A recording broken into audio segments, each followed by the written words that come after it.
தாய் வீடு ஆகஸ்ட் 2026. மொழியின் அரசியல். பாகம் 3. வர்க்க சக்தியாக மொழியும் ஆங்கிலம் பேசும் மேட்டுக்குடியினரும். பகுதி 3. எழுதியவர் தேனா ஞாலசீத்தி மீனிலங்கோ. வாசிப்பவர் ஆனந்தராணி பாலேந்திரா. சுதந்திரமும் கல்வி சீர்திருத்தத்தின் தோல்வியும்.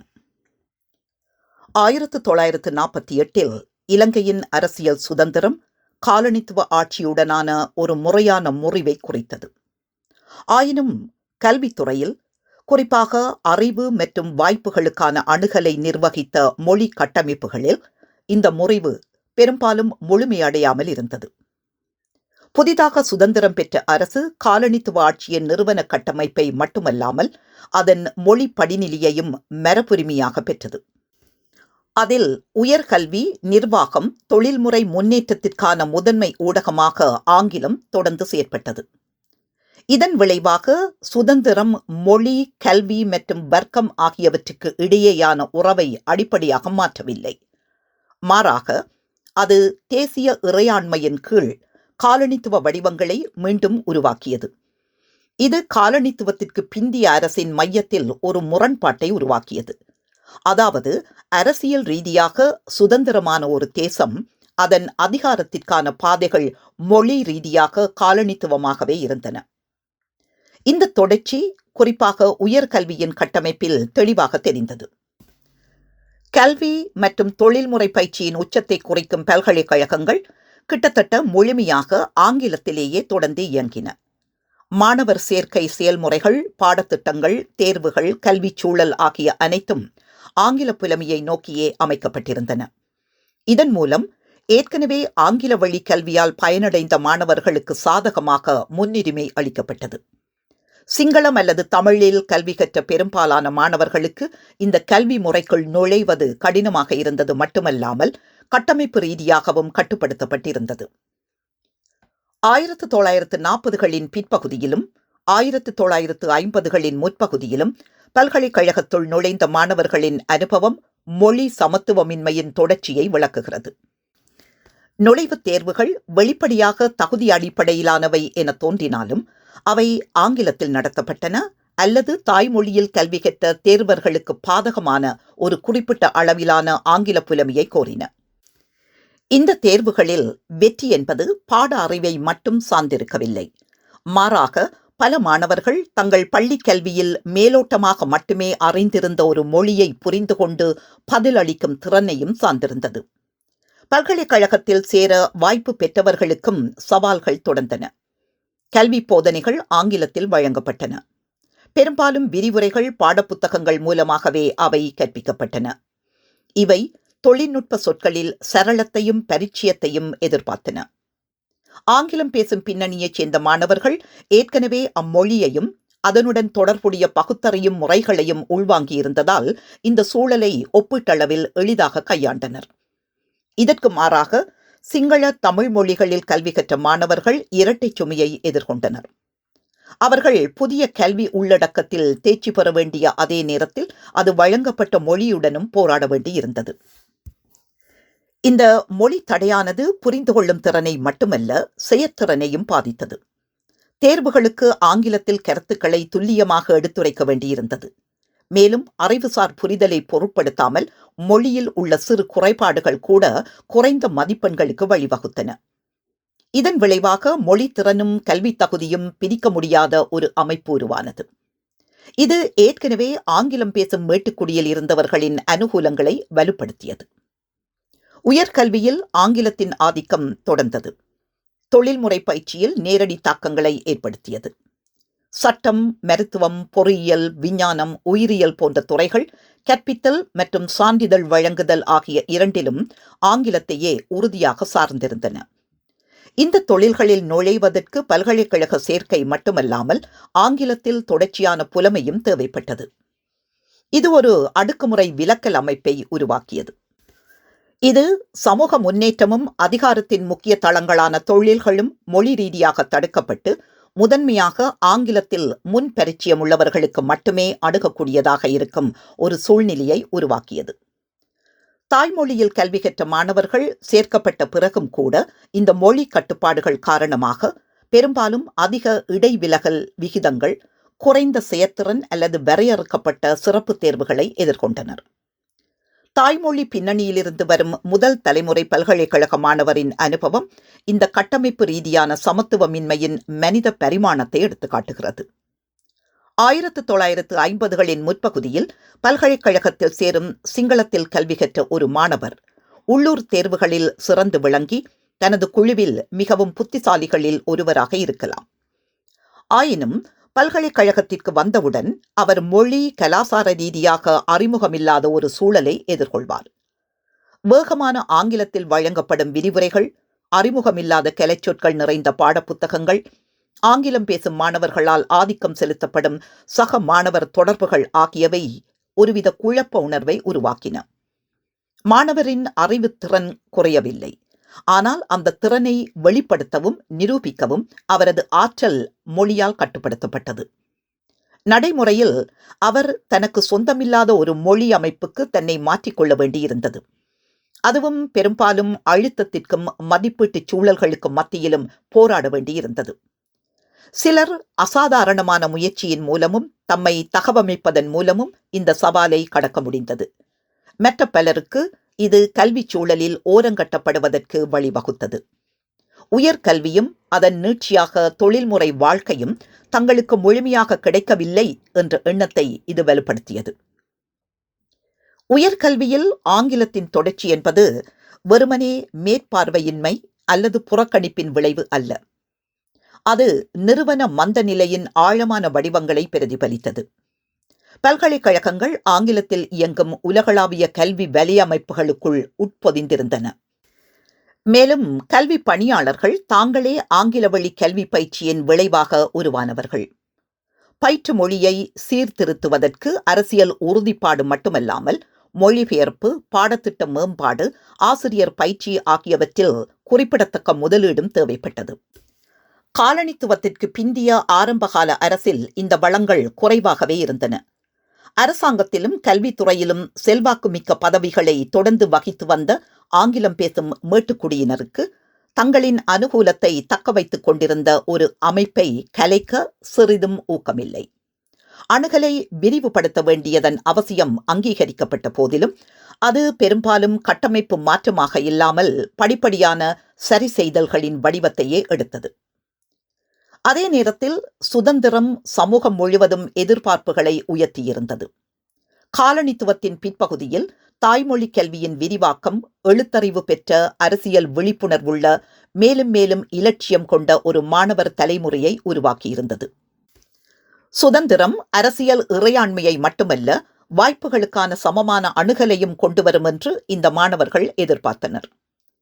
உயர்கல்வியில் சீர்திருத்தம் செய்ய தவறியமையானது எதிர்பார்ப்புக்கும் யதார்த்தத்துக்கும் இடையே ஒரு பெரிய இடைவெளியை உருவாக்கியது. சிங்களம் மற்றும் தமிழில் கல்வி கற்ற மாணவர்கள் உயர்கல்விக்கும் தொழில்முறை பணிகளுக்குமான பாதைகள் ஆங்கிலத்தால் கட்டுப்படுத்தப்பட்டிருந்ததால் தங்கள் தகுதிகள் அர்த்தமுள்ள முன்னேற்றத்திற்கு வழிவகுக்கவில்லை என்பதை கண்டறிந்தனர். இந்த முரண்பாடு முன்னேற்றத்திற்கான ஒரு வழியாக கல்வியில் முதலீடு செய்திருந்த சிங்கள கிராமப்புற நடுத்தர வர்க்கத்தினருக்கு குறிப்பாக தீவிரமாக இருந்தது. அவர்களின் விரக்தி கல்வியின் மீது இருக்கவில்லை. மாறாக அதிகார அமைப்புகளில் நுழைவதற்கு தங்கள் கல்வியை போதுமானதாக ஆக்காத ஒரு அமைப்பின் மீது இருந்தது. உயர்கல்வியில் ஆங்கிலத்தின் ஆதிக்கம் தொடர்வது காலனித்துவத்திற்கு பிந்திய நவீனத்துவத்தின் ஒரு பரந்த முரண்பாட்டை உள்ளடக்கியுள்ளது. ஒருபுறம் ஆங்கிலம் உலகளாவிய அறிவு, அறிவியல் முன்னேற்றம் மற்றும் சர்வதேச வலைப்பின்னல்களுக்கான அணுகலை வழங்கியது. மறுபுறம் அது அனைவரையும் உள்ளடக்குவதற்கு ஒரு தடையாக செயற்பட்டு இந்த துறைகளில் பங்கேற்பதை மக்கள் தொகையின் ஒரு குறுகிய பிரிவினருக்கு மட்டுமே கட்டுப்படுத்தியது. இவ்வாறு காலனித்துவத்திற்கு பிந்திய அரசு ஒரு தர்ம சங்கடத்தை எதிர்கொண்டது. ஆங்கிலத்தின் நடைமுறை நன்மைகளை மொழிவழி அனைவரையும் உள்ளடக்குவதற்கான ஜனநாயக கட்டாயத்துடன் எவ்வாறு சமநிலைப்படுத்துவது? இருமொழி அல்லது பன்மொழி கல்விக்கான ஒரு சீரான உத்தி இல்லாததால் அந்த அமைப்பு தொடர்ச்சியையே இயல்பாக கடைபிடித்து காலனித்துவ படிநிலையை பாதுகாத்தது. 1950களின் முற்பகுதியில் உயர்கல்வியில் நிலவிய மொழிவழி சமத்துவமின்மை ஒரு மைய அரசியல் பிரச்சனையாக மாறியிருந்தது.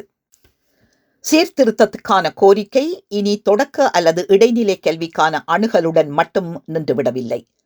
அது வாய்ப்புகளின் முழு அமைப்புக்கும் விரிவடைந்தது.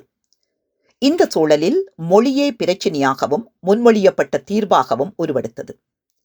சிங்களத்தை உத்தியோகபூர்வ மொழியாக அறிவிக்க வேண்டும் என்ற அழைப்பு நிர்வாகத்தை பற்றியது மட்டுமல்ல, முழு கல்வி முறையையும் பெரும்பான்மையினரின் மொழி யதார்த்தங்களுடன் சீரமைப்பதை பற்றியதாகவும் இருந்தது. தாய்மொழியில் கல்வி கற்ற மாணவர்கள் முன்னேறுவதை தடுத்த தடைகளை அகற்றுவதற்கான ஒரு வழியாக அது பார்க்கப்பட்டது. ஆயினும் பிற்கால நிகழ்வுகள் காட்டியபடி இந்த தீர்வு பிரச்சினையின் ஒரு பகுதியை மட்டுமே நிவர்த்தி செய்தது.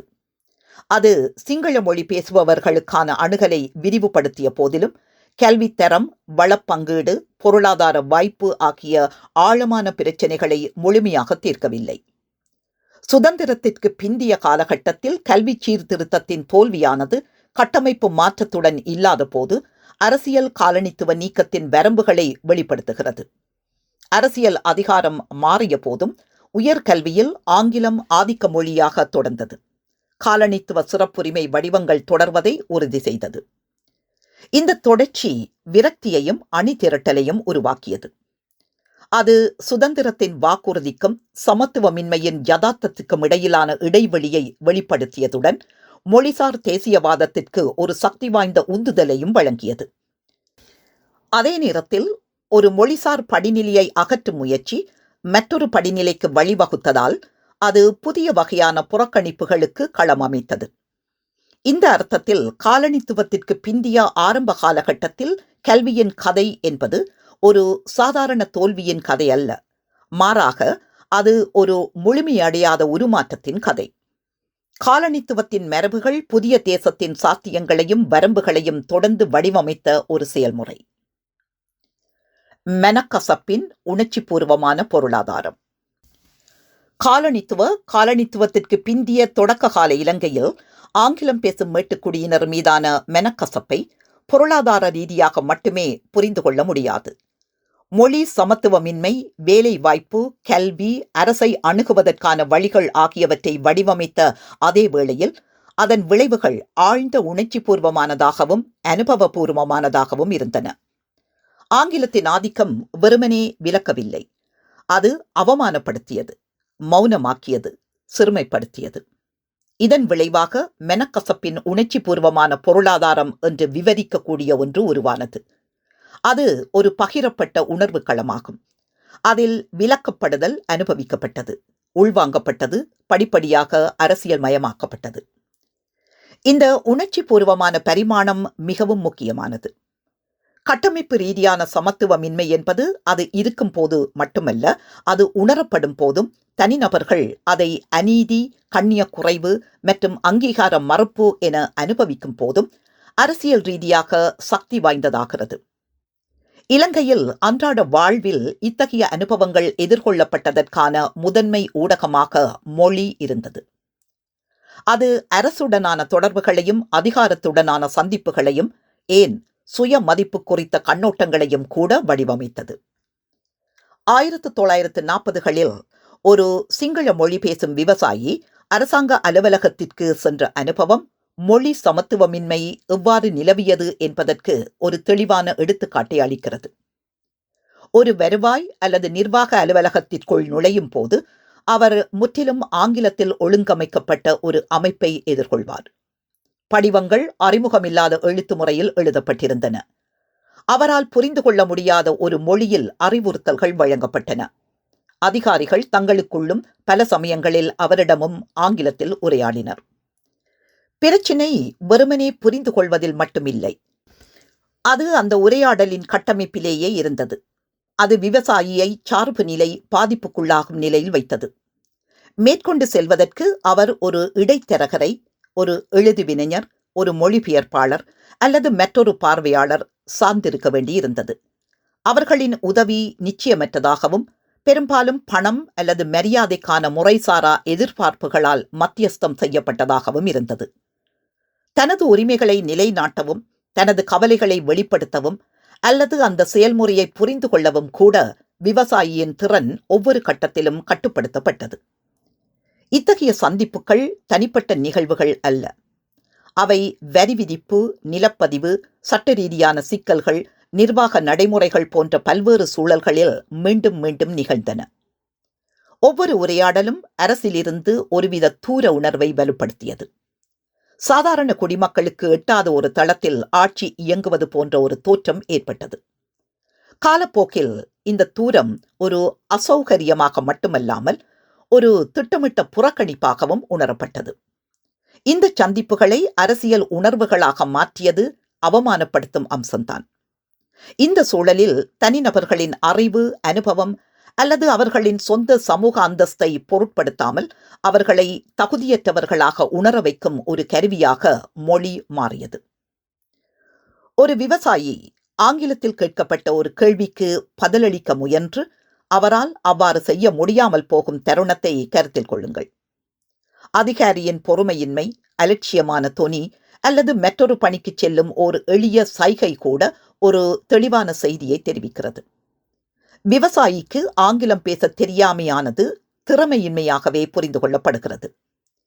விமர்சன கோட்பாட்டிலிருந்து புரிந்து கொள்ளக்கூடிய தவறான அங்கீகாரத்திற்கு இது ஒரு சிறந்த உதாரணமாகும். இதில் ஒரு தனிநபரின் மதிப்பு அவரது உண்மையான திறன்களை பிரதிபலிக்காத அளவுகோல்களின்படி மதிப்பிடப்படுகிறது. மொழி திறமையே மதிப்பை வரையறைக்கும் ஒரு சூழலில் நிலம், விவசாயம் மற்றும் உள்ளூர் நிலைமைகள் குறித்த விவசாயியின் அறிவு பொருத்தமற்றதாக ஆக்கப்படுகிறது. இத்தகைய தருணங்கள் குவிந்து அவமானத்தின் ஒரு கூட்டு நினைவை உருவாக்குகின்றன. அவை சமூகங்களுக்குள் விவாதிக்கப்படுகின்றன, உரையாடல்களில் மீண்டும் மீண்டும் கூறப்படுகின்றன. மேலும் அதிகாரம் எவ்வாறு செயற்படுகிறது என்பது பற்றிய ஒரு பகிரப்பட்ட புரிதலின் பகுதியாக உள்வாங்கப்படுகின்றன. உடனடி தொடர்புகளுக்கு அப்பால் மொழி சமத்துவமின்மை தனிநபர்கள் தங்களை பற்றி எவ்வாறு உணர்ந்தார்கள் என்பதை வடிவமைத்தது. ஆங்கிலத்தை அதிகாரம் மற்றும் அறிவுடன் தொடர்பு படுத்துவதும் சுதேசிய மொழிகளை வரம்புகளுடன் தொடர்பு படுத்துவதும் பெரும்பாலும் உள்வாங்கப்பட்ட ஒரு படிநிலையை உருவாக்கியது. சிங்களத்தில் கல்வி கற்ற பலருக்கு ஆங்கிலம் பேச இயலாமை என்பது சுய சந்தேகத்திற்கான ஒரு காரணமாக அமைந்தது.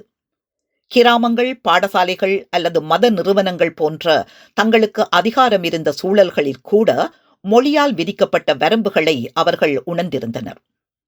இது உள்ளூர் தளங்களில் தன்னம்பிக்கையும் நிறுவன தளங்களில் பாதுகாப்பின்மையும் என்ற ஒரு இரட்டை உணர்வை உருவாக்கியது. இந்த இரட்டைத்தன்மையின் உளவியல் தாக்கத்தை குறைத்து மதிப்பிடக்கூடாது. அரசையும் நவீனத்துவத்தையும் அங்கீகாரத்தையும் பெறுவதற்கு மொழி கலாசார ரீதியாக முற்றிலும் மாறுபட்ட ஒன்றாக மாற வேண்டும் என்ற பரவலான உணர்வை அது உருவாக்கியது. இவ்வாறு மொழி என்பது அடையாளமும் அதிகாரமும் சந்திக்கும் ஒரு தளமாக மாறியது. அது வெளிப்புற வாய்ப்புகளை மட்டுமல்லாமல் அக சுய உணர்வையும் வடிவமைத்தது. ஒரு விவசாயியின் விரக்தி, ஒரு ஆசிரியரின் பதவி உயர்வு தடை அல்லது ஆங்கில தேர்வுகளில் ஒரு எழுத்தரின் போராட்டம் போன்றவை அந்த அமைப்பின் தன்மையை பற்றிய ஒரு பரந்த கதைப்போக்கின் அங்கங்களாகவே மாறின.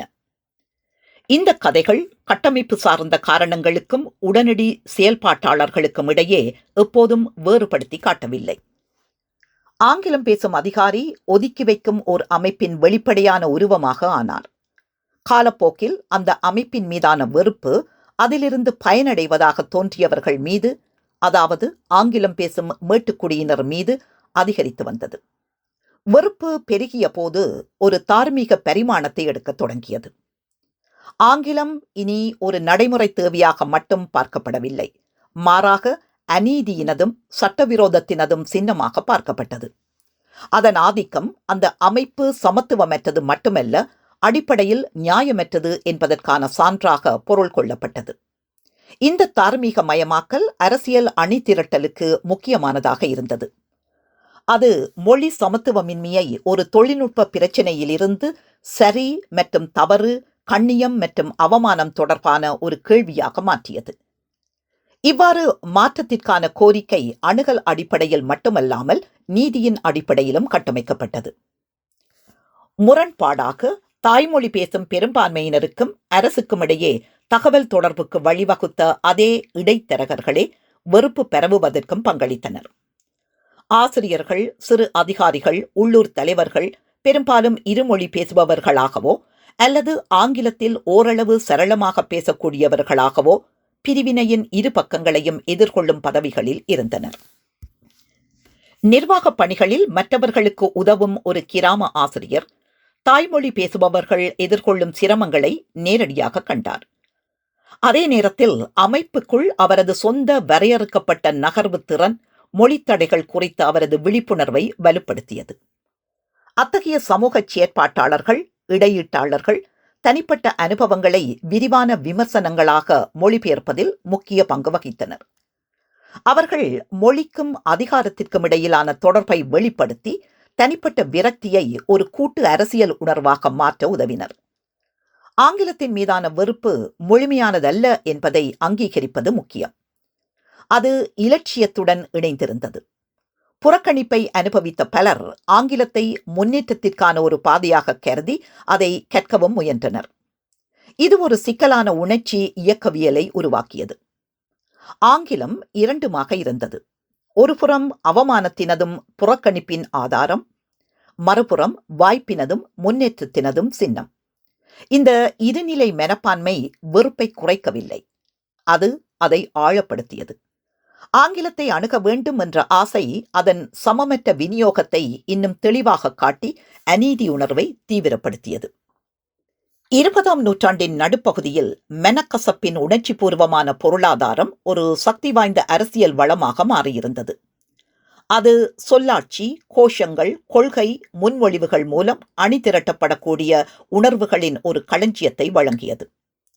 கௌரவம், அங்கீகாரம், நீதி ஆகிய மொழிகளில் பேசிய அரசியல்வாதிகள் இந்த தலைப்புகளுடன் தங்கள் அனுபவங்கள் ஒத்துப்போனவர்களிடையே ஒரு தாக்கத்தை கண்டனர். இவ்வாறு மொழி சீர்திருத்தத்திற்கான கோரிக்கையானது கட்டமைப்பு ரீதியான சமத்துவமின்மையிலிருந்து மட்டுமல்லாமல் அனுபவபூர்வமாக அனுபவிக்கப்பட்ட புறக்கணிப்பின் உணர்ச்சி பூர்வமான தீவிரத்திலிருந்தும் தனது வலிமையை பெற்றது. காலனித்துவ இலங்கையில் மொழியின் சக்தி அதன் பொருள்சார் விளைவுகளில் மட்டுமல்ல, சமத்துவமின்மை எவ்வாறு அனுபவிக்கப்பட்டது, புரிந்து கொள்ளப்பட்டது என்பதை வடிவமைக்கும் அதன் திறனிலும் இருந்தது என்பதை மெனக்கசப்பின் உணர்ச்சிபூர்வமான பொருளாதாரம் வெளிப்படுத்துகிறது. அதிகார வர்க்கத்துடனான சந்திப்புகள், அவமானகரமான தருணங்கள், தாழ்வு மனப்பான்மையை உள்வாங்குதல் ஆகியவை மொழிவழி புறக்கணிப்பை ஆழமாக உணரப்பட்ட ஒரு சமூக யதார்த்தமாக மாற்றின. மீண்டும் மீண்டும் நிகழ்ந்து பகிரப்பட்ட இந்த அனுபவங்கள் அரசியல் அணி திரட்டலுக்கான நிலைமைகளை உருவாக்கின. அவை மொழியை ஒடுக்குமுறை, சாத்தியக்கூறு ஆகிய இரண்டின் சின்னமாக மாற்றி மாற்றத்திற்கான கோரிக்கைகள் ஒன்றிணையும் மைய அச்சாக ஆக்கின. இந்த வகையில் உணர்வுகளுக்கு முக்கியத்துவம் கொடுக்காமல் மொழிசார் தேசியவாதத்தின் எழுச்சியை விளக்க முடியாது. அது சமத்துவமின்மைக்கு எதிரான ஓர் எதிர்வினையாக மட்டும் இருக்கவில்லை. சமத்துவமின்மை எப்படி உணரப்பட்டது என்பதற்கும், அதாவது மொழி வெளிப்படுத்திய இயலாமை, கண்ணியமின்மை, புறக்கணிப்பு போன்ற அன்றாட அனுபவங்களுக்கும் அது ஓர் எதிர்வினையாக இருந்தது. கல்வி சமத்துவமின்மையின் அரசியல் மாற்றம். 1950களின் முற்பகுதியில் காலனித்துவ கல்வி மொழியில் புதைந்திருந்த கட்டமைப்பு ரீதியான சமத்துவமின்மைகள் ஒரு தீர்க்கமான மாற்றத்துக்கு உள்ளாகியிருந்தன. அவை அரசியல் ரீதியாக புரிந்து கொள்ளக்கூடியதாகவும் அணி திரட்டக்கூடியதாகவும் மாறியிருந்தன.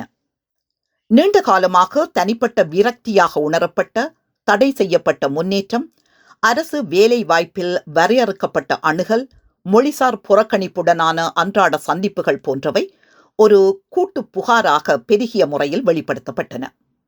கல்வி, மொழி, வர்க்கம் ஆகியவை இனி வெறும் சமூக உண்மைகளாக இருக்கவில்லை. அவை அரசியல் போட்டியின் மையப் பொருள்களாக மாறியிருந்தன. இந்த மாற்றம் தானாகவே நிகழவில்லை. சிதறி கிடந்த அனுபவங்களை ஒருங்கிணைந்த விவரிப்புகளாக மொழிபெயர்த்த அரசியல்வாதிகள், அறிஞர்கள், துறவிகள், ஆசிரியர்கள், உள்ளூர் தலைவர்களின் உழைப்பு இதற்கு தேவைப்பட்டது.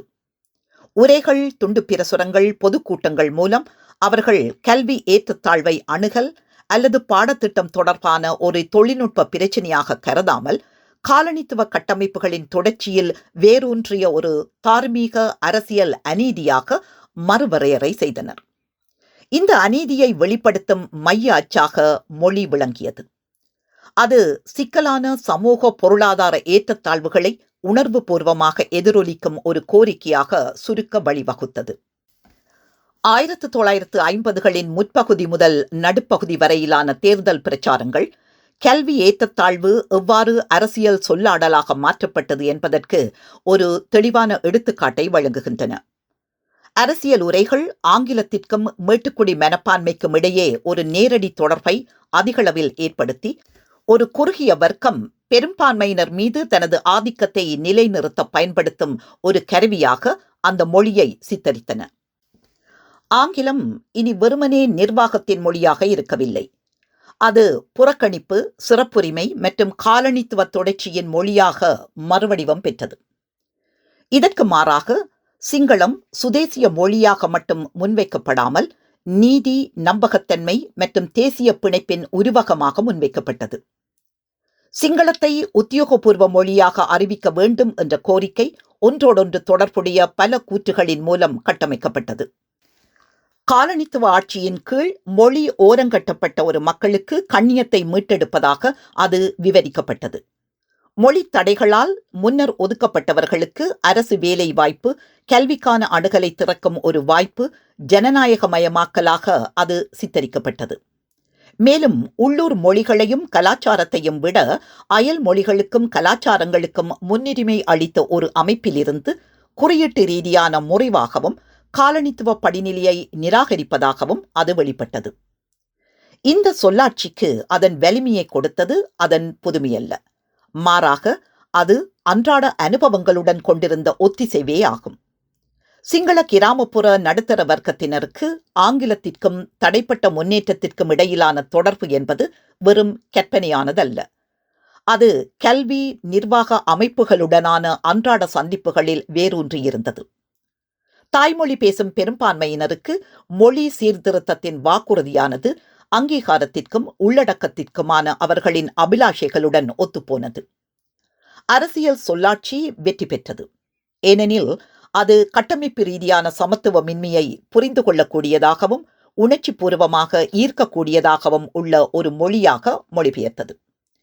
இந்த மாற்றத்தின் ஒரு முக்கிய அம்சம் அது கட்டமைப்பு பகுப்பாய்விலிருந்து தார்மீக கதையாடலுக்கு மாறியமையாகும். சீரற்ற முதலீடு, நிறுவன படிநிலை, காலனித்துவ கொள்கை ஆகியவற்றில் வேரூன்றியிருந்த கல்வி சமத்துவமின்மை சரி தவறு என்ற கேள்வியாக மறுவடிவமைக்கப்பட்டது. ஆங்கிலத்தின் ஆதிக்கம் திறமையற்றதாகவோ அல்லது விலக்குவதாகவோ மட்டும் இருக்கவில்லை, அது அநீதியானதாகவும் இருந்தது. இந்த தார்மீகமயமாக்கல் பல பணிகளை செய்தது. அது சிக்கலான பிரச்சினைகளை எளிமைப்படுத்தி பரந்தளவில் மக்களுக்கு அணுகக்கூடியதாக மாற்றியது. அது ஒரு அவசர உணர்வை உருவாக்கி மொழி சீர்திருத்தத்தை ஒரு படிப்படியான செயல்முறையாக கருதாமல் உடனடி தேவையாக நிலைநிறுத்தியது. மேலும் அது மாற்றத்திற்கான கோரிக்கைகளை ஒரு குறிப்பிட்ட பிரிவினரின் நலன்களாக கருதாமல் கூட்டு விருப்பத்தின் வெளிப்பாடுகளாக கட்டமைத்து அரசியல் நடவடிக்கைகளுக்கு அங்கீகாரம் அளித்தது. கிராமப்புற பகுதி, நகர்ப்புற அமைப்புகளில் நிகழ்த்தப்பட்ட உரைகள் பெரும்பாலும் கண்ணியம், அங்கீகாரம் ஆகிய கருப்பொருள்களை வலியுறுத்தின. பேச்சாளர்கள் திறமை குறைவால் அல்ல, மாறாக ஆங்கில அறிவு இல்லாததால் வாய்ப்புகள் மறுக்கப்பட்ட படித்த சிங்கள இளைஞர்களின் பிம்பத்தை முன்வைத்தனர். அதிகாரிகளுடன் தொடர்பு கொள்ள முடியாத விவசாயி, முன்னேற முடியாத ஆசிரியர், உயர்கல்வியை அணுக முடியாத மாணவர் ஆகியோரை பற்றி அவர்கள் பேசினர். இந்த கதைகள் தனிப்பட்ட அனுபவங்களை ஒரு பரந்த அநீதியின் சின்னங்களாக மாற்றின. கண்ணியம் உறுதிப்படுத்தப்படும் அல்லது மறுக்கப்படும் களமாகவும் அங்கீகாரத்திற்கான போராட்டம் நடத்தப்படும் இடமாகவும் மொழி மாறியது. கல்வி ஏற்றத்தாழ்வின் அரசியல் மாற்றம் அதன் விளைவுகளை மிகவும் கடுமையாக அனுபவித்த அதே இடைநிலை வர்க்கங்களால் எளிதாக்கப்பட்டது. ஆசிரியர்கள், துறவிகள் மற்றும் கீழ்நிலை அதிகாரிகள், அவர்களில் பலர் தாய்மொழி கல்வியின் விளைவாக உருவானவர்கள். இந்த கருத்துக்களை வெளிப்படுத்துவதிலும் பரப்புவதிலும் ஒரு மைய பாத்திரத்தை வகித்தனர். முன்னர் உள்ளூர் அதிகாரத்தின் ஒரு நபராக இருந்த கிராம ஆசிரியர் அரசியல் அணி திரட்டலில் ஒரு தீவிர பங்கேற்பாளராக ஆனார். அவரது முன்னேற்ற தடை, நிறுவன ரீதியான ஓரங்கட்டப்படுதல் ஆகிய அனுபவங்கள் மொழி கல்வி பிரச்சினைகள் குறித்து பேசுவதற்கான உந்துதலையும் நம்பகத்தன்மையையும் அவருக்கு அளித்தன. அரசியல் கூட்டங்களில் பங்கேற்பது, எழுதுவது, சமூக ஈடுபாடு ஆகியவற்றின் மூலம் அவர் கட்டமைப்பு சார்ந்த குறைகளை கூட்டு அரசியல் கோரிக்கைகளாக மாற்ற உதவினார். அதேபோல் பௌத்த பிக்குகள் மத கலாசார கட்டமைப்புகளை பயன்படுத்தி மொழி சீர்திருத்தத்தை ஒரு தார்மீக கட்டாயமாக வடிவமைத்தனர். மொழியை அடையாளம் மற்றும் பாரம்பரியத்துடன் இணைப்பதன் மூலம் அவர்கள் இந்த பிரச்சினையை பொருளாதாரத்திற்கு அப்பாற்பட்டு உயர்த்தி அதை ஒரு பரந்த தேசிய மறுமலர்ச்சி கதைக்குள் உட்பொதித்தனர். கல்வி சமத்துவமின்மையின் அரசியல் வெளிப்பாடு பயனுள்ளதாக இருந்த போதிலும் அது குறிப்பிடத்தக்க எளிமைப்படுத்தலையும் உள்ளடக்கியிருந்தது. மொழி, வர்க்கம், அணுகல் ஆகியவற்றுக்கு இடையேயான சிக்கலான உறவு ஆங்கிலம் எதிர் சிங்களம், மேட்டுக்குடி எதிர் பொதுமக்கள், காலனித்துவம் எதிர் தேசியம் என்ற வகையில் அமைந்த ஒரு இருமை முரண்பாடாக குறைக்கப்பட்டது. இந்த எளிமைப்படுத்தல் மூலோபாய நன்மைகளை கொண்டிருந்தது. இது ஒரு பொதுவான நோக்கத்தின் கீழ் பல்வேறு குழுக்களை ஒன்றிணைக்கும் திறன் கொண்ட தெளிவான அணிதிரட்டும் ஒரு கதையை உருவாக்கியது. இருப்பினும் இது முக்கியமான வேறுபாடுகளையும் மறைத்தது. குறிப்பாக சீரற்ற கல்வி உள்கட்டமைப்பு, மொழி குழுக்களுக்குள்ளுள்ள வர்க்க வேறுபாடு போன்ற கட்டமைப்பு காரணிகளின் பங்கை மறைத்தது. இது வர்க்க அடிப்படையிலான விமர்சனத்திலிருந்து கருத்தியல் சுருக்கத்திற்கு ஒரு மாற்றத்தை குறிக்கிறது. அங்கு கட்டமைப்பு முரண்பாடுகள் எளிமைப்படுத்தப்பட்ட சின்னங்கள் மூலம் வெளிப்படுத்தப்படுகின்றன. மொழி என்பது ஆழமான ஏற்றத்தாழ்வுகளை வெளிப்படுத்தும் ஒரு தளமாக மாறியது. ஆனால் அவை தீர்க்கப்படும் என்று சொல்ல முடியாது. இந்த சொல்லாட்சியின் செயற்திறன் தேர்தல் முடிவுகளில் வெளிப்பட்டது. மொழியை ஒரு மைய பிரச்சினையாக முன்னிறுத்திய அரசியல் கட்சிகளால், குறிப்பாக சிங்கள கிராமப்புற நடுத்தர வர்க்கத்தினர், சுதேசிய மொழி பேசும் மக்களிடையே பரந்த ஆதரவை திரட்ட முடிந்தது. இவ்வாறு மொழிக் கொள்கையானது அரசியல் விவாதத்தின் விளிம்பில் இருந்து அதன் மையத்திற்கு நகர்ந்தது. அது கட்சிகளின் கொள்கை அறிக்கைகள், கூட்டணிகள், தேர்தல் உத்திகளை வடிவமைக்கும் ஒரு வரையறுக்கும் பிரச்சனையாக மாறியது. மொழியியல் தேசியவாதத்தின் வெற்றியானது கல்வி ஏற்றத்தாழ்வு அரசியல் மயமாக்கப்பட்டவுடன் அது வெகுஜன அரசியல் அணி திரட்டலுக்கு ஒரு சக்தி வாய்ந்த அடிப்படையாக செயல்பட முடியும் என்பதை நிரூபித்தது. குறிப்பிட்ட வர்க்கங்களின் அனுபவங்களில் வேரூன்றியிருந்தாலும் மொழியியல் நீதிக்கான சொல்லாட்சியானது சமூகத்தின் பரந்த பிரிவினரிடையே எதிரொலித்தது. கிராமப்புற மக்களுக்கு அது அணுகலையும் அங்கீகாரத்தையும் உறுதியளித்தது. கீழ் நடுத்தர வர்க்கத்தினருக்கு அது முன்னேற்றத்தையும் கண்ணியத்தையும் வழங்கியது. நகர்ப்புற மக்களில் சில பிரிவினருக்கு கூட காலனித்துவ கட்டமைப்புகளின் தொடர்ச்சியை விமர்சிப்பதற்கான ஒரு கட்டமைப்பை அது வழங்கியது. இந்த பரந்த எதிரொலியே அந்த இயக்கத்தின் வெற்றிக்கு முக்கிய காரணமாக அமைந்தது. மொழியை ஒரு தேசிய பிரச்சினையாக கருதியதன் மூலம் அரசியல்வாதிகள் குறுகிய வர்க்க பிரிவுகளை கடந்து மொழி சார்ந்த பிணைப்பை மையமாக கொண்ட ஒரு கூட்டு அடையாளத்தை கட்டமைக்க முடிந்தது. அணிதிரட்டும் சக்தி இருந்த போதிலும் கல்வி ஏற்றத்தாழ்வின் அரசியல் மாற்றமானது உள்ளார்ந்த முரண்பாடுகளை கொண்டிருந்தது. சீர்திருத்தத்தின் முதன்மை அச்சாக மொழியின் மீது கவனம் செலுத்தியமை, பொருளாதார பங்கீடு, பிராந்திய ஏற்றத்தாழ்வுகள், தரமான கல்விக்கான அணுகல் போன்ற ஏற்றத்தாழ்வின் பிற பரிமாணங்களை கவனிக்க தவறும் அபாயத்தை கொண்டிருந்தது. மொழி நீதியை பெரும்பான்மைவாத அடிப்படையில் கட்டமைத்தது. புதிய வகையான புறக்கணிப்புகளை அறிமுகப்படுத்தியது. அரசின் இந்த மறுசீரமைப்பால் சிங்கள மொழி பேசுபவர்கள் பயனடைந்த வேளையில் சிறுபான்மை சமூகங்கள் வேறு ஒரு மொழிக்கு முன்னுரிமை அளித்த ஓர் அமைப்பிற்குள் ஓரங்கட்டப்படும் நிலையை எதிர்கொண்டன. இந்த பதற்றங்கள் கட்டமைப்பு ரீதியான சமத்துவமின்மையை அரசியல் மயமாக்குவதன் வரம்புகளை எடுத்துக்காட்டுகின்றன. அது ஆதரவை திரட்டுவதிலும் சீர்திருத்தத்தை அடைவதிலும் வெற்றி பெற்ற போதிலும் சமத்துவமின்மையை ஒழிப்பதற்கு பதிலாக அதை மறுவடிவமைத்தது. 1950களின் முற்பகுதியில் கல்வி சமத்துவமின்மை அரசியல் மயமாக்கப்பட்டது. இலங்கை சமூகத்தின் உருமாற்றத்தில் ஒரு முக்கியமான தருணத்தை குறிக்கிறது. கட்டமைப்பு ரீதியான குறைகள் அரசியல் கோரிக்கைகளாக மாற்றப்பட்ட புள்ளியையும், மொழி ஒரு மைய அச்சாக உருவெடுத்த புள்ளியையும் அது குறித்தது. ஆங்கிலத்தை மேட்டுக்குடியினருடனும் சிங்களத்தை நீதியுடனும் தொடர்பு படுத்திய சொல்லாட்சிகளின் மூலம் அரசியல்வாதிகளால் மொழி சீர்திருத்தத்திற்கு பரவலான ஆதரவை திரட்ட முடிந்தது. இந்த சொல்லாட்சிகள் மக்களின் வாழ்வனுபவத்தை அடிப்படையாக கொண்டதால் தனிப்பட்ட விரக்தியை கூட்டு இலட்சியமாக மாற்றி மக்களிடையே பெரும் தாக்கத்தை ஏற்படுத்தின. ஆயினும் இந்த உருமாற்றத்தின் வெற்றியே அதன் வரம்புகளையும் வெளிப்படுத்தியது. சமத்துவமின்மையை முதன்மையாக மொழியியல் ரீதியாக வரையறுப்பதன் மூலம் அதனை உருவாக்கிய ஆழமான கட்டமைப்புகளை அது மறைக்கும் அபாயத்தை எதிர்கொண்டது. சிங்களத்தை உத்தியோகபூர்வ மொழியாக ஆக்குவதற்கான கோரிக்கை ஒரு உண்மையான அவசரமான பிரச்சினைக்கு தீர்வு கண்டது. ஆனால் அது புதிய முரண்பாடுகளை உருவாக்கும் விதத்தில் அவ்வாறு செய்ததுடன் காலனித்துவத்திற்கு பிந்திய அரசின் பயணப்பாதையை சிக்கலான மற்றும் பெரும்பாலும் எதிர்பாராத வழிகளில் வடிவமைத்தது. தொடரும். நன்றி.